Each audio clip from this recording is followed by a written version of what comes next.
Welcome to the Fearless Revolution. Courage is important, but taking fearful action is not a sustainable long-term strategy. If you want to take back control of your life and stop believing the lies that are holding you back, then you're in the right place. Join Sandy Gledhill, your fearless leader coach, as she reveals the secrets to living and leading fearlessly.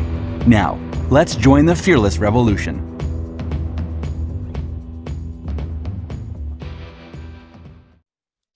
Hey, welcome back to the Fearless Revolution. If you are an auditory learner like I am, you're probably listening to this podcast through your earbuds on your favorite podcast provider. But if you're visual, then you are getting the advantage of seeing my fancy new mic boom, courtesy of my fabulous husband. This is a Christmas present and I'm loving it. So I'm really hopeful that sound quality is going to be great as I'm figuring out this new setup. If you want to watch this and you are listening, please feel free to visit us at the Fearless Revolution YouTube channel. Also, for those of you who might not have heard, my book has launched. Also, by the name of The Fearless Revolution, you can get it on Amazon in the ebook or paperback version. So I would love for you to grab a hold of that. In my book, The Fearless Revolution, 7 Secrets to Becoming Fearless, I do a deeper dive on many of the topics that we cover here. So if you're looking for more resources, you can go to the YouTube channel. You can go to my website, fearlessrevolution.com. You can buy the book. And of course, we're on Facebook, Instagram, all that good stuff, LinkedIn. So today we are going to talk about a great subject. It is that life happens for you, not just to you. Life happens for you, not just to you. This is a big one. If you can get a hold of this, everything will change and shift in your life. A lot of the secrets around fearlessness are life-changing. So you've heard me say that before, but it's true every time. Every one of these revelatory moments that I had on my journey to becoming fearless were life-changing for me in the best way.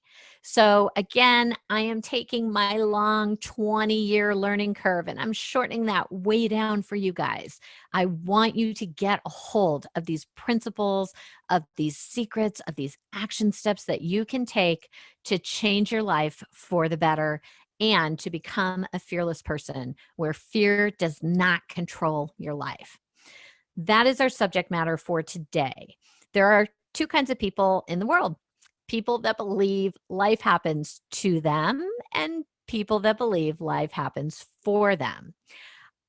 We all know somebody who believes that life happens to them. I was that person for many decades. But there was a moment in my life, and I'm going to tell you that story today. It's actually probably one of the more personal stories that I'm going to share with you, but I felt like it was necessary because the moment that I had the revelation that life was happening for me instead of to me, everything sort of reordered itself in my world again. So I'm really excited. I believe this is going to resonate deeply with you. And I want to start by saying people who believe that life happens to them are easily identified because these are people who complain frequently. Again, I was guilty of that for a long time. I couldn't get ahead, but it was never my fault. It was always 2 steps forward, 3 steps back. Why can't I catch a break? Why can't I get ahead? Why do these things always happen to me? That is the language used by people that believe that life happens to them. We can't control our circumstances. Frequently, we can't control the circumstances that we find ourselves in this life. What can we control? Our attitudes, our responses, our words. We can control how we react, how we respond, how we speak about, how we view what our perspective is, because perspective is everything, and how we define the circumstances. Are they happening to us or are they happening for us? Now, we've all just gotten through a year, 2020, that is arguably, I think, for many people, one of the most, if not the most challenging years that people have faced. I have heard a lot of language that sounds like, oh, this year sucks. 2020 is the worst. 2020 just needs to pack up and go home. I can't wait till this year is done. Get us out of here. And some of that's funny. I get it. I've talked about my own um, sort of the language that I used, that I couched in humor, that I said was okay because it was funny. But at the end of the day, it was really lethal language. If you have not heard that, you might want to go back and check out episode 3. But it's the same sort of thing where sometimes when people are being funny, they're also being wildly negative, super complainy, and blaming the world, everybody but themselves. And you'll also hear me say that right now, I believe each one of us is living the life that we believe we deserve. If there's a circumstance in your life that you really don't like, reverse engineer how you got there. What decisions and choices did you make that put you in that situation? So, people that believe that life happens to them don't spend the time to do the identity work, to do the mindset coaching, the perspective changing that is necessary to really be successful in this life. And by successful, I mean happy, joyful, fulfilled in your relationships, in your work, in your family life. We make choices and decisions, and those decisions then bring about outcomes in our lives. So I'm always encouraging people, especially when I'm coaching with them, as soon as I can hear where they're complaining, what's the area where they're complaining, I will begin to reverse engineer with them by asking them questions about how they ended up there. 9 times out of 10, people made decision after decision after decision that really landed them in that life circumstance. And now they're unhappy, and so they complain. And my encouragement is always, well, your decision brought you here. Let's make some new decisions to get you out of this place if you don't like it anymore. If you don't like your home, move. If you don't like your job, get another one. I know this sounds overly simplistic, but at the end of the day, we have a lot more control and power than we believe we do, because fear has falsely convinced us that we can't change this. We can't get out of this. We can't maneuver our way to a different place. And that is just false. So the life happens to me, people, they can drag you down. If you've ever had a friend that's like that, it can just feel heavy to be around them because they're always complaining, they're always blaming, they're never at fault. And the language they use tends to just be really negative. But again, this is a lie of fear, because here's the truth: life does not happen to you, life happens for you. Life happens for you. The life happens for you people ask different questions. 2020 was a challenging year. Yes. But I asked throughout the entire year, what am I missing? Where's the gold in here? Some of the most prosperous businesses in our nation were started in the Depression, at the time of the Depression, where everybody else was battening down the hatches, just trying to keep their business alive. Don't rock the boat. Don't make any waves. We don't know what's coming next. Fear, fear, fear. Those few who said, now's the time to invest. Now's the time to go all in. Now, I understand during the Depression, my dad was raised during that era, and I realized not everybody had investment dollars. I'm talking about a mindset. Those people that said, where is the opportunity in this crisis? That's what a life happens for you person says. That's the question that gets asked. Where is the opportunity in this crisis? I asked that question when I was going through all of my cancer treatments. When I realized it was like going from bad to worse and bad to worse, if I didn't want this thing to start sucking me down, if I didn't want my life to be circling the drain of depression and fear, I had to ask different questions. So I would say, where's the opportunity in this crisis? Where's the gold along this rocky path? Those are the kinds of questions that life happens for me people ask. If you remember me talking to you about how there is an abundant lifestyle, an abundant habitat, an abundant environment that has been created just for you, this is what life happens for me people understand. They want to live into that abundance, just like that baby whose parents did everything in their power to create an abundant world for that baby to be born into. Just like that, you were created with a specific, personal, unique, tailored, abundant world to function in. I believe that with everything in me. And people who understand that life happens for them, they're always looking for that abundance. Rather than focusing on the negative, they're saying, where is the opportunity in the crisis? Where is the abundance in the situation that feels very scarce right now? So, I've spoken quite a bit about my cancer diagnosis in 2011. It was unexpected, it was devastating, and I felt very out of control in that moment. When I was diagnosed with cancer, breast cancer, it felt like life was happening to me. And at that point, that's what I still believed. How was this happening to me? I had no family history of cancer, really of any kind, some distant relatives, certainly no breast cancer.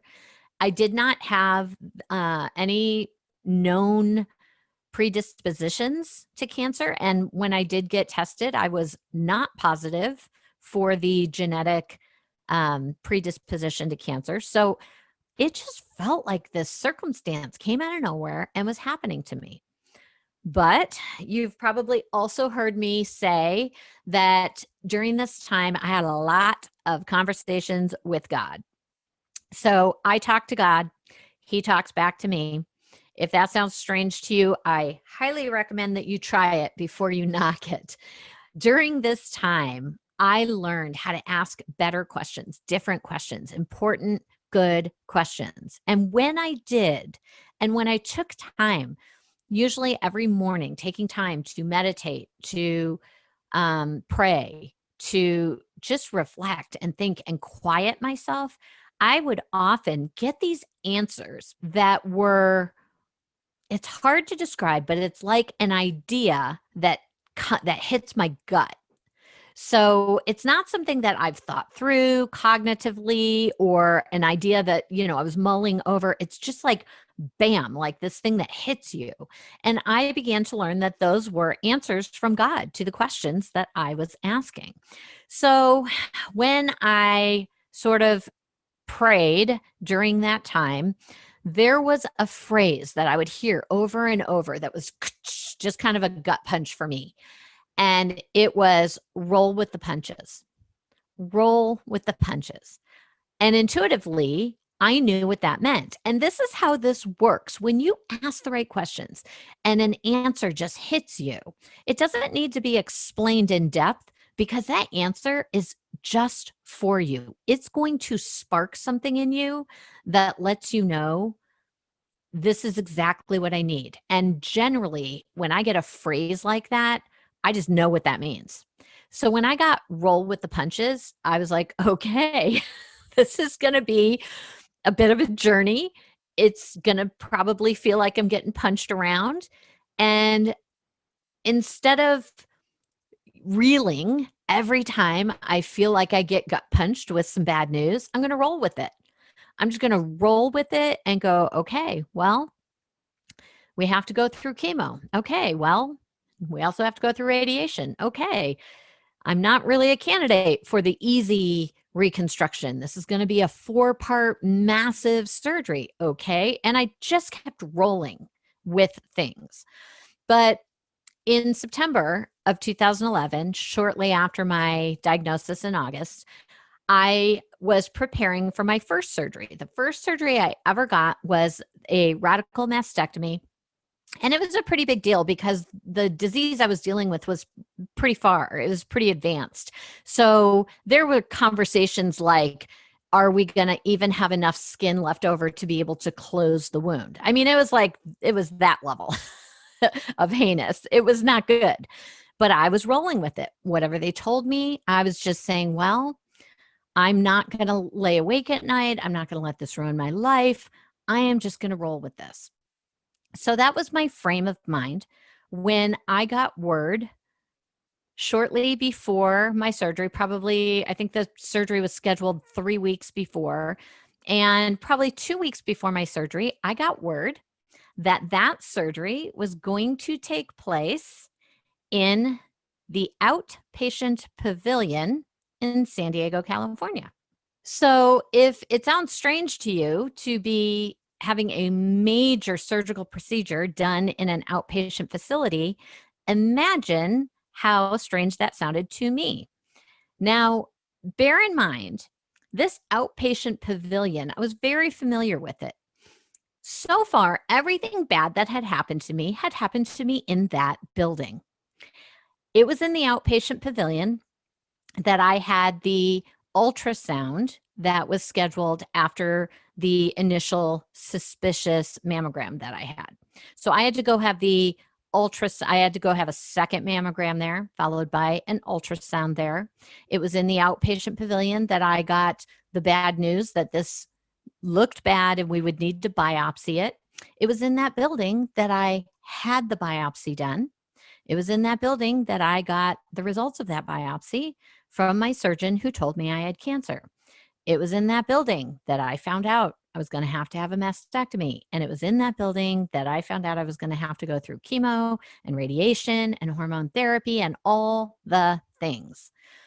I had been in and out of that outpatient pavilion so many times at that point, I couldn't even count. In 6 weeks or so, it was just a revolving door. I was in and out of that building. I didn't care for the smell.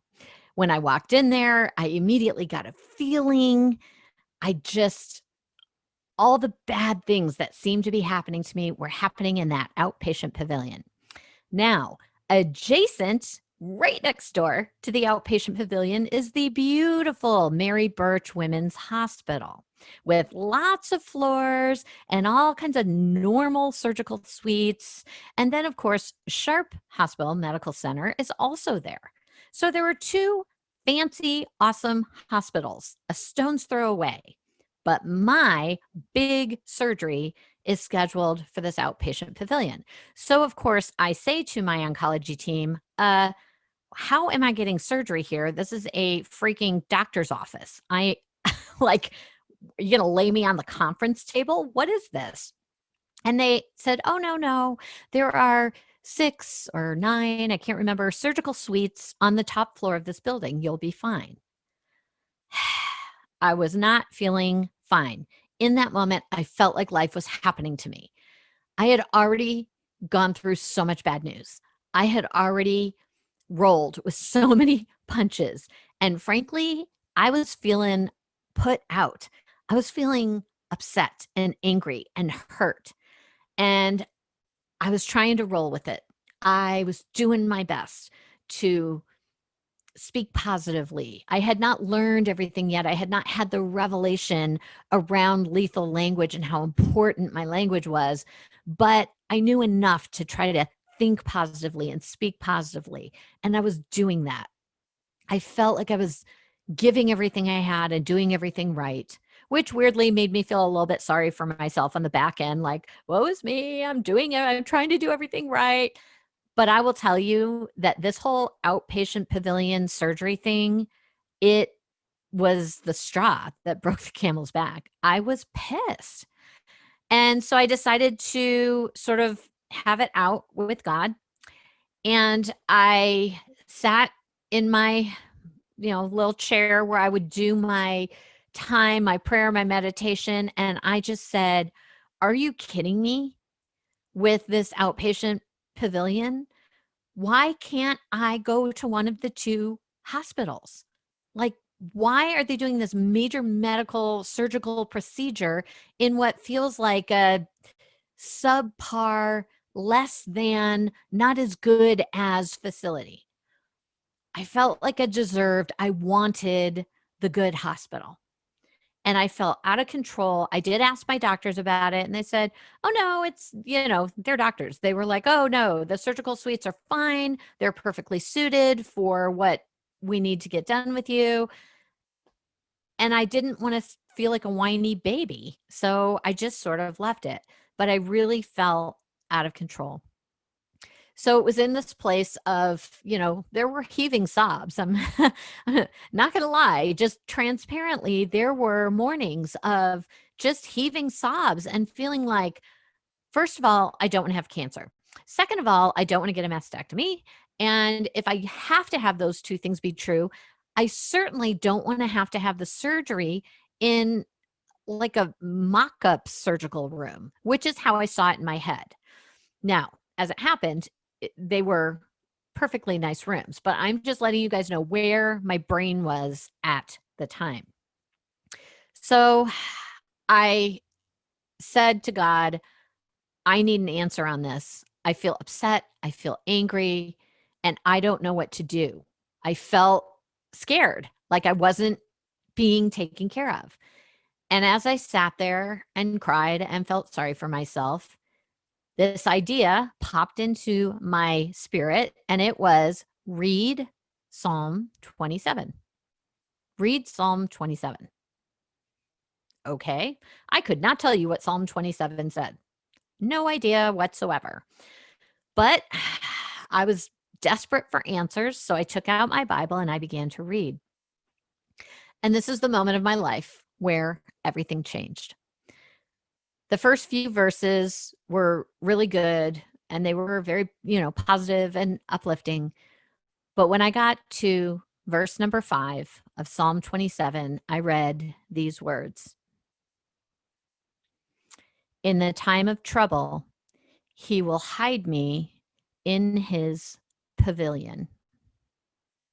Those were the actual literal words of the translation of the Bible that I pulled off the shelf and read. In the time of trouble, he will hide me in his pavilion.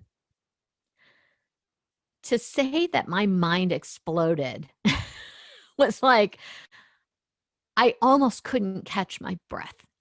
Here I was, ranting and raving and complaining, feeling bad, feeling angry, feeling scared because I did not want my important surgery to take place in that stupid outpatient pavilion. And that was my attitude because I believed life was happening to me. And God's answer in the 5th verse of Psalm 27 was, Sandy, this isn't happening to you. It's happening for you. In the time of trouble. Was I in a time of trouble? Yes, I was. In the time of trouble, he will hide me in his pavilion. That was not just a stupid outpatient pavilion doctor's office. That was the super secret, supernatural, God ordained facility where I got to be hidden, protected, and cared for in my day of trouble in his pavilion. Now, I've read a lot of the Bible in my life, grew up in church as a kid, and then as an adult, I just am fascinated by how different scriptures, different verses in the Bible impact my life at different times. It seems like at just the right time, I read just the right thing, but nothing ever quite like this. So I had read through the Bible a number of times in my life. If you had asked me prior to this day if the word pavilion was in there, I would have said, no, I don't think so. That doesn't even seem like a old-timey word.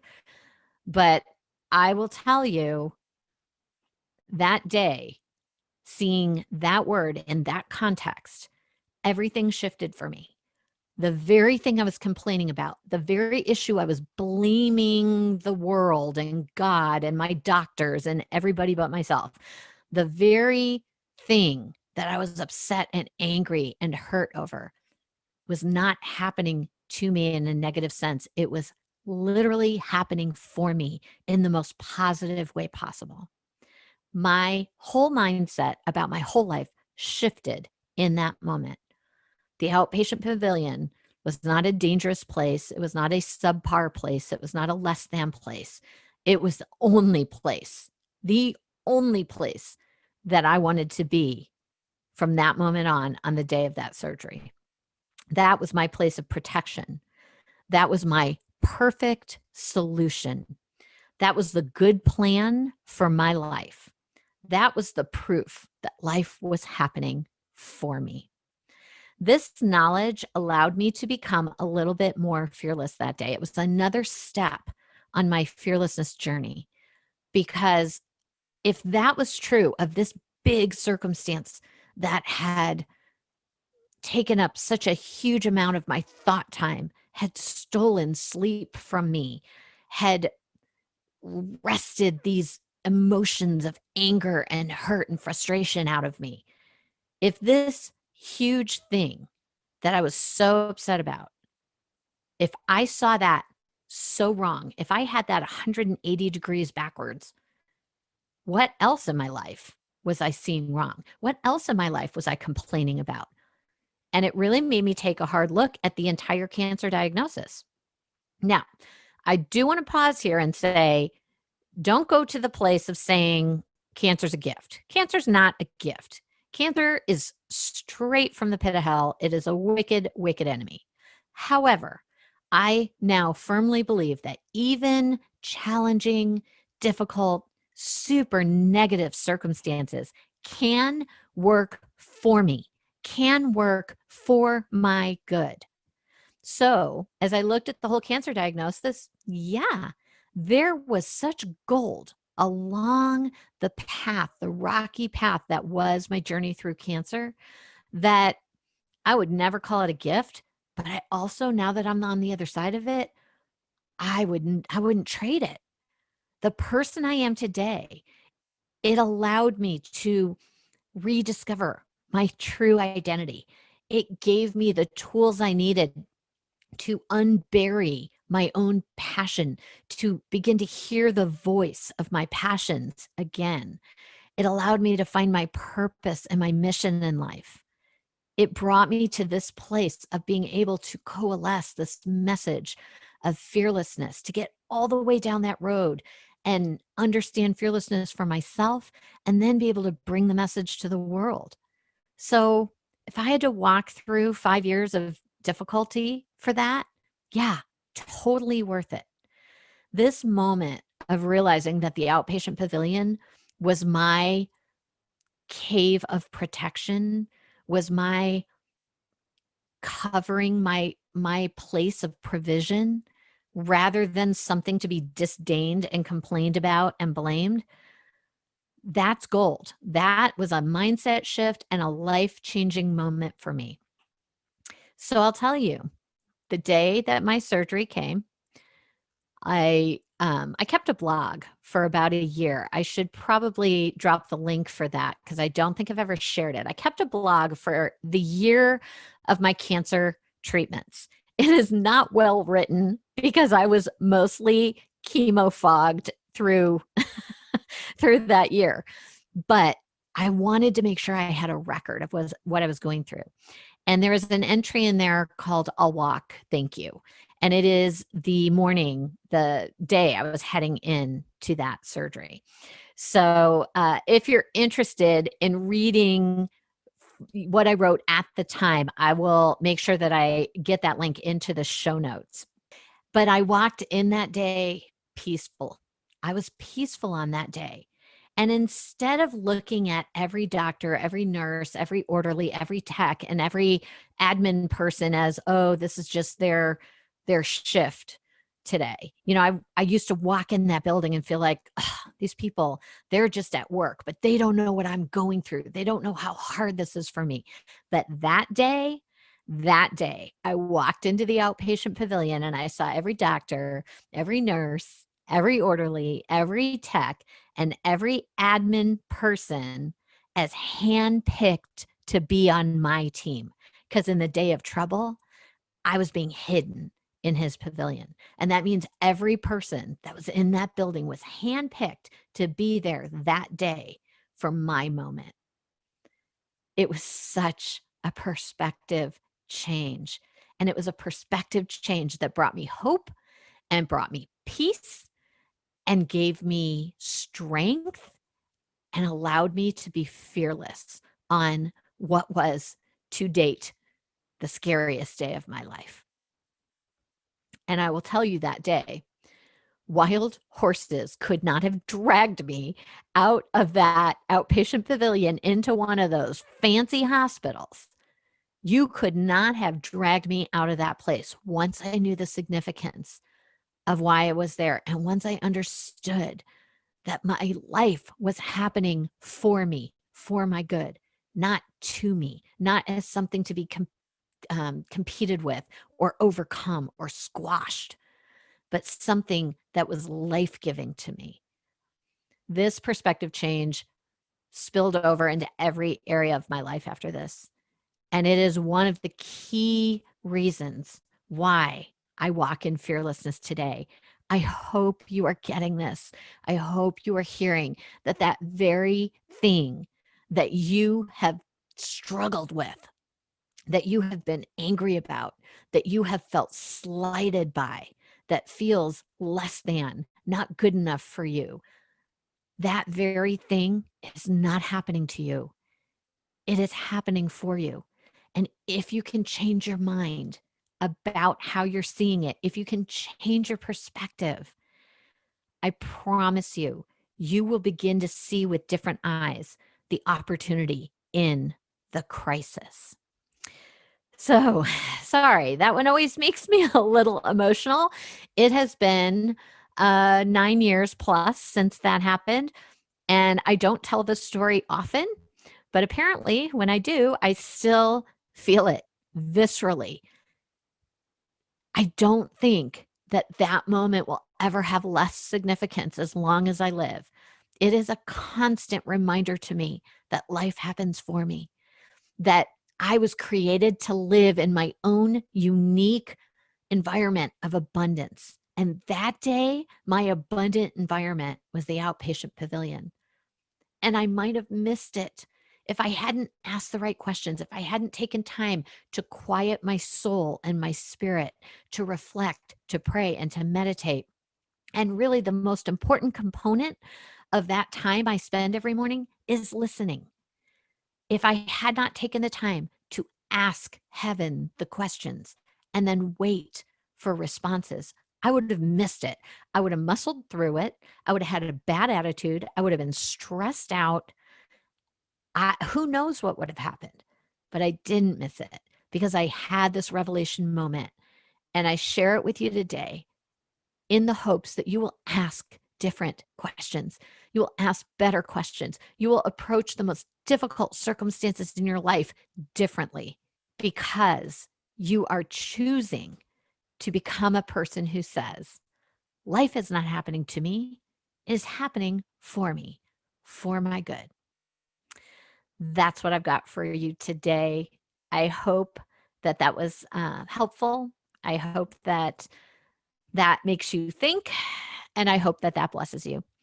So I also hope you join me on my next episode of the Fearless Revolution because I am going to have a guest, my first ever interview.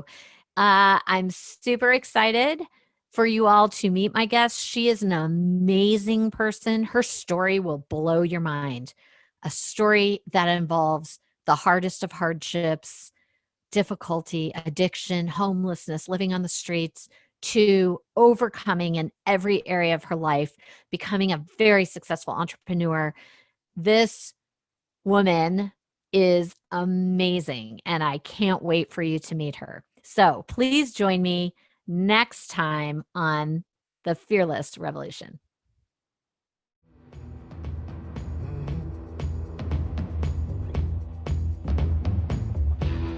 The Fearless Revolution has begun, and you are an important part of getting the message of fearlessness out to the world. Follow Sandy on Facebook and Instagram at The Fearless Revolution for more empowering content that will help leaders embrace the fullness of their identities, lean into their destinies, and lead fearlessly. Check out the show notes for all the links. If this podcast has impacted you, we ask that you subscribe or follow, and be sure to share with another fearless leader.